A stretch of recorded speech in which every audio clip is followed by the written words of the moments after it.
Allez, salut à tous, c'est Matt, on se retrouve aujourd'hui pour notre vidéo sur les altcoins. Donc on ne parlera pas Bitcoin aujourd'hui parce qu'on en parle toute la semaine. Donc si vous voulez voir du Bitcoin, eh ben, il faut regarder les autres vidéos. Alors, alors.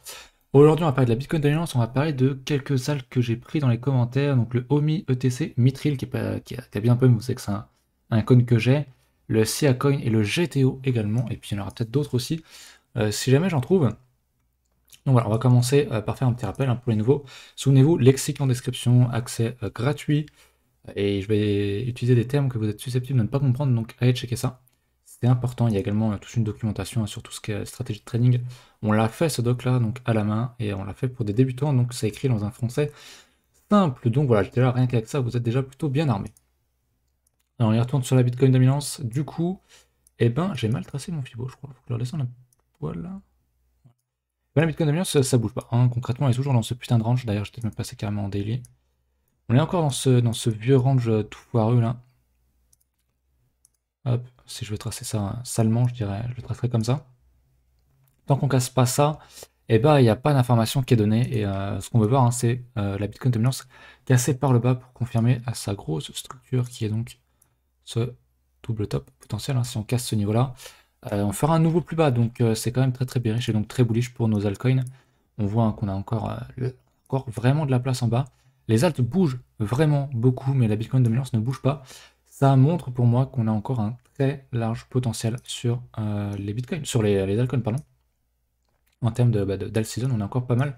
Donc moi, je le répète, ma première grosse prise de profit, ça sera dans cette zone-là. Sans doute pour jouer un rebond et re-rentrer plus tard pour rejoindre une seconde vague. Mais ça, on verra quand on y sera. Trop tôt pour le dire de toute façon pour l'instant. Mais ouais, tout ce qu'il y a à dire, c'est qu'il y a encore un très très large potentiel. On va regarder du coup vos alts. Ah oui, il y a le BAT. Je viens de voir que sur le Discord, il y a des gens qui parlaient du BAT. Et effectivement, le BAT, j'en parlais déjà il y a très longtemps, même sur la baleine. Il était en gros dans un espèce de range, hein, donc entre. Je vais tracer un truc, je vais le tracer vulgairement, mais entre cette borne-là et cette borne-là, il y a eu un fake out ici. Mais en gros, toute sa vie, hein, même dans le bull market de 2007, il a légèrement passé, il a vite réintégré. Donc le BAT n'a jamais connu de réelle tendance, que ce soit à la hausse ou à la baisse. Il est vraiment dans un range permanent depuis sa création, depuis 2017, quoi. Et là, il commence à recasser le range avec du volume. Donc j'avais dit, hein, s'il casse par le haut, vu la grande zone d'accumulation, de range horizontal, le jour où il va péter à la hausse, ça risque de péter très très fort. Et je pense que le BAT, là, il est à 1,8, je serais pas étonné de le voir à 10, 20, 30 un jour. Très franchement, je suis en log. Mais ouais, 10, c'est juste un fois 10, entre guillemets. C'est quoi? C'est une mid-cap, BAT, c'est pas un small cap, c'est pas une major non plus, ça va être une mid-cap, donc le x10 est largement encore possible, selon moi, donc c'est très très très bien. Pas franchement de target pour l'instant, c'est un peu trop tôt pour donner une target, mais le BAT est très très bullish, hein. Alors, idéalement, tu rentrais à la cassure, hein, ici, ou sur le retest ici sur le support. On voit très bien, on a retagué ce niveau-là. Maintenant, c'est vrai que c'est un peu compliqué, bah, il est en train de pump vraiment hard là. Donc, ouais, si vous en avez, franchement, bien joué. Je crois que j'en ai encore, parce que j'ai gagné plein de bats sur le navigateur, du coup, sur Brave. Mais j'en ai vendu une bonne partie. Mais au total, je crois que je me suis déjà fait plus de 300 ou 400 balles, hein, un truc comme ça.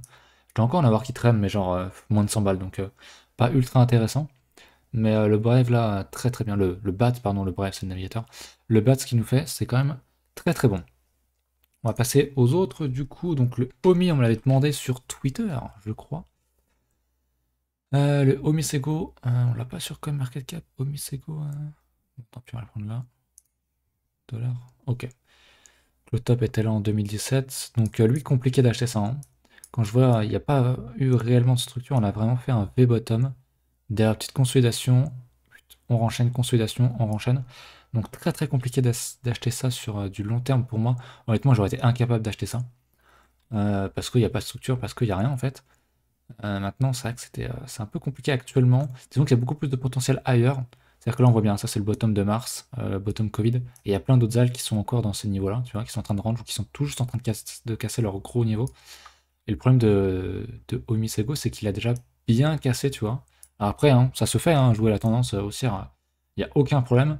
Mais à ce compte-là, il faudrait peut-être prendre un Vegas, hein, qui est dans la documentation, donc sur Emma Cloud. Je vais vous montrer d'ailleurs, peut-être qu'il y a quelque chose à faire. Faut pas que je me plante, donc c'est Omi. Omisego, crypto. Tac. Je vais en daily. Ah, c'est compliqué. Il n'y a pas beaucoup d'historique là-dessus, mais ouais. Il y aurait plus d'historique, on voit très bien que le Vegas, hein, on aurait pu choper une bonne entrée ici. On va checker en H4 encore. En H4, il y a eu quelques entrées aussi, on tient bien le support là sur le Vegas. Donc compliqué d'acheter ça pour moi, on va repasser en daily. Ah, même plus, même en weekly.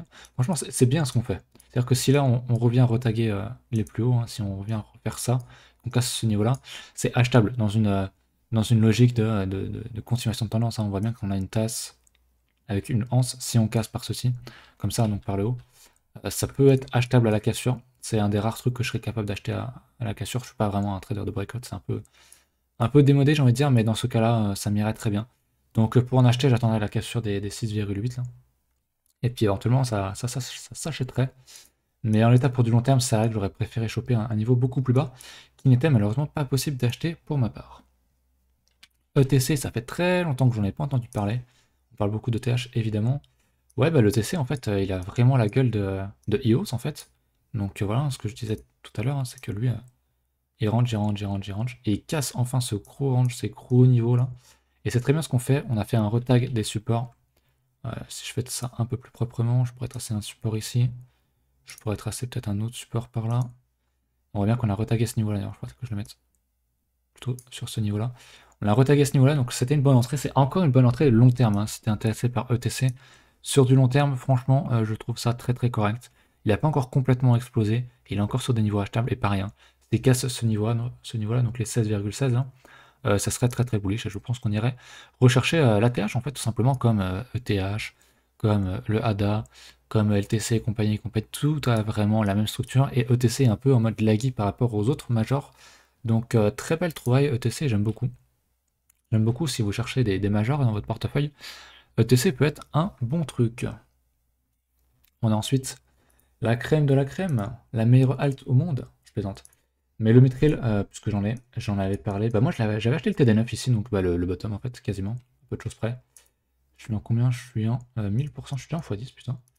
Donc voilà, en linéaire, ce que ça donne, on avait la structure ici, vous le savez, notre bon vieux double bottom ici, ce qu'on recherche, enfin ce que je recherche sur les alts, et tilt aussi, tac, tac, tac, avec un plus bas qui a été fait, avec un creux plus haut que le précédent qu'on a défendu, hein, les acheteurs ont défendu ce plus bas là.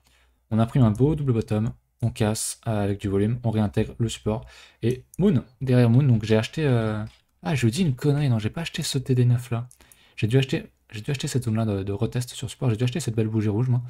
Donc je suis pas en 1000% du coup, mais je suis encore quand même pas trop mal. Je suis en 500. Donc ça va, il a bien bougé récemment, donc le Mithril, pour moi, à long terme, c'est trop tard. Le Mithril, j'en parle depuis des mois en vrai. Mais littéralement depuis des mois, on est en weekly, donc ça fait... bah, quand je suis rentré, j'ai dû le dire en fait en début d'année. Donc janvier, pour moi, c'est un peu tard pour acheter un truc qui a déjà pété, qui a déjà pris vraiment 500% par rapport à mon entrée. Si on vient, pourquoi pas retaguer ce niveau-là, si on va rechercher un support, donc cette zone-là, cette grosse zone-là, que je vais tracer un peu sale, ça pourrait s'acheter, on va regarder en daily, cette grosse zone-là pourrait s'acheter si jamais on y retourne, mais sinon, personnellement, je n'achèterais pas un truc qui explose à la hausse, en fait. C'est juste en termes de risk-reward, en termes de... Ouais, c'est juste pas worth, en fait. C'est trop tard. Donc, même s'il a encore un énorme potentiel, hein, c'est un vrai shitcoin, donc... voilà, pour moi, ça passe en hold et je ne serais pas intéressé par acheter ça actuellement pour du long terme. Trop tard. On a le SIA Coin qui est très très bien, le SC. Ouais, ça me met SIA Coin aussi. Le SIA Coin qui est bah, magnifique. Magnifique, magnifique. Vraiment, cas d'école. Hein. Si on trace une résistance comme ceci, je pense ce niveau-là et ce niveau-là. On voit très bien qu'on a buté une fois, deux fois, trois fois, quatre fois, cinq fois, six fois. On a buté plusieurs fois dessus, on casse avec du volume. Et derrière, il n'y a pas Boone. Donc lui, il est parti pour aller vraiment sur Pluton, quoi, j'ai envie de dire. Il y a combien encore sur retour ATH? Il y a encore 400% sur retour ATH. Je sais pas ce que c'est ce trait-là. J'ai aucune idée de ce que j'ai fait ça. De ce que ça veut dire. Ça date. Mais pareil, pour moi, c'est trop tard. Il fallait acheter soit le range d'accumulation ici, soit la cassure de petits niveaux par ici, en pré-shot de la cassure ici, soit acheter ici. Soit le plus tard, c'est la grosse bougie ici. Mais maintenant, on est déjà sur du plus de 160% sur l'entrée la plus tardive, selon moi. Donc pour acheter ici, c'est un peu tard, même si je pense que, enfin, vu ce qu'on voit sur la Bitcoin, et bien vu ce qu'on voit sur le Total 2, vu ce qu'on voit sur le marché crypto, je serais pas étonné que le truc fasse un plus haut un jour. Mais en termes, encore une fois, de risque-reward d'entrée, c'est pas optimal du tout. C'est un peu tard, quoi. Et tout a la même gueule, tout est un peu tard. Ça fait des mois qu'on parle des entrées optimales qui étaient là, voire un peu avant, et maintenant, bah, ça casse, hein. Donc, on a eu raison, on est d'accord. On est très content. Mais maintenant, pour les nouveaux entrants, c'est vrai que c'est compliqué. Faut attendre un dump, attendre de voir un moins 20, 30, moins 40% sur les ailes pour rentrer. Et c'est dur, c'est très, très très dur. Ça se fait, mais c'est vrai qu'acheter un truc, une vraie bougie rouge comme ça, une vraie bougie verte, personnellement, je serais pas super à l'aise. Voilà. On va regarder le suivant, qui est le dernier, qui est GTO.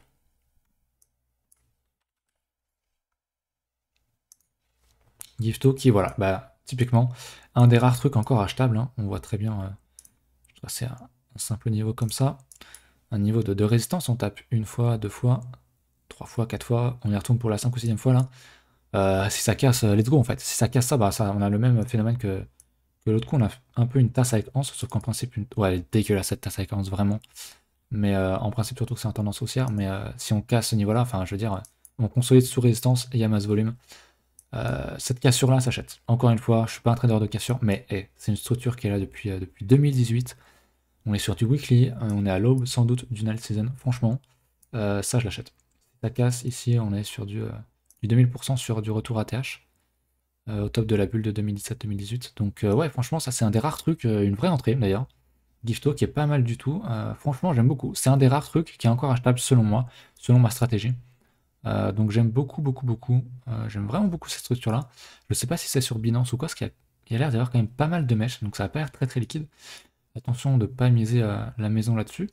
Mais mettre une petite pièce là-dessus, ça me semble pas du tout déconnant du tout. Donc voilà pour Gifto.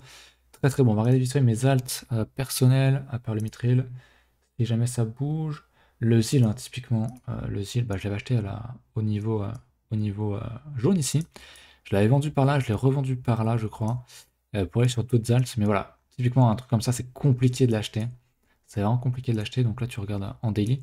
Et éventuellement, typiquement, si t'es intéressé par ça, t'attends un crash dans le Vegas Daily et voilà, et t'es bien et t'achètes, je dirais, les yeux fermés, c'est quand même du moins 50%, moins 60%.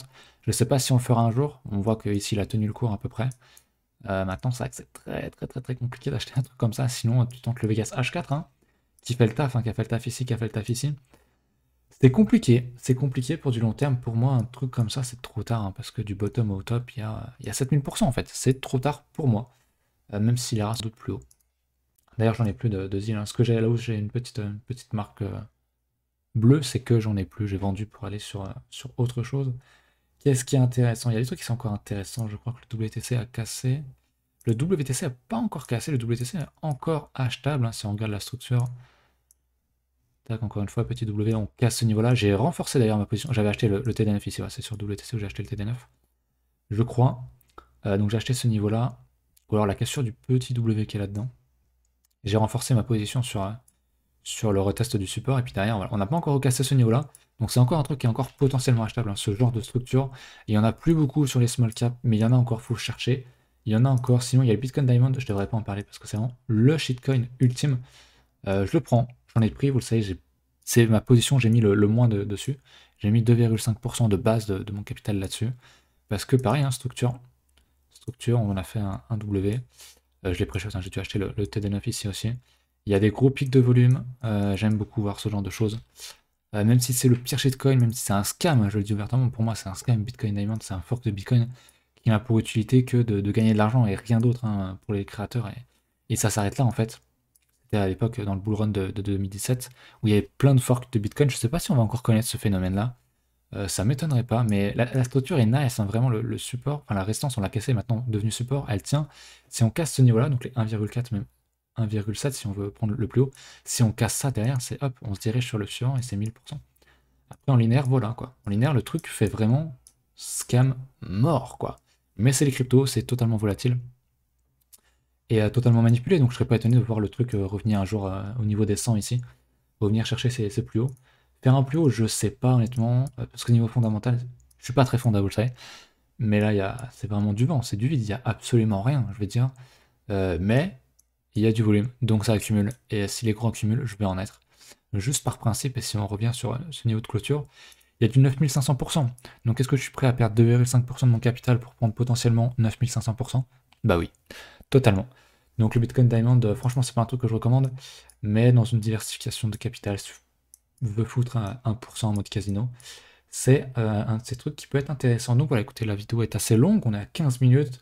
Je pense qu'on a fait le tour, on a pu voir quelques trucs qui étaient encore intéressants. Donc ça sera pas le cas tout le temps, je pense que dans les prochains mois, tout sera déjà parti et ce sera trop tard, et même dans les prochaines semaines. Donc voilà, je pense que c'était une des rares occasions, une des rares dernières fois où on va trouver des trucs qui sont intéressants, qui sont achetables sur du long terme. Donc voilà, n'hésitez pas à vous abonner, à mettre un petit pouce bleu, à me mettre en commentaire si vous voulez que je regarde des alts pour la prochaine fois, un mois ou tilt. Et on fera ça, venez nous rejoindre sur Discord. Et puis je vous fais un petit rappel, hein, il y a le lexique en description avec la documentation. Voilà, je vous dis à la prochaine, salut.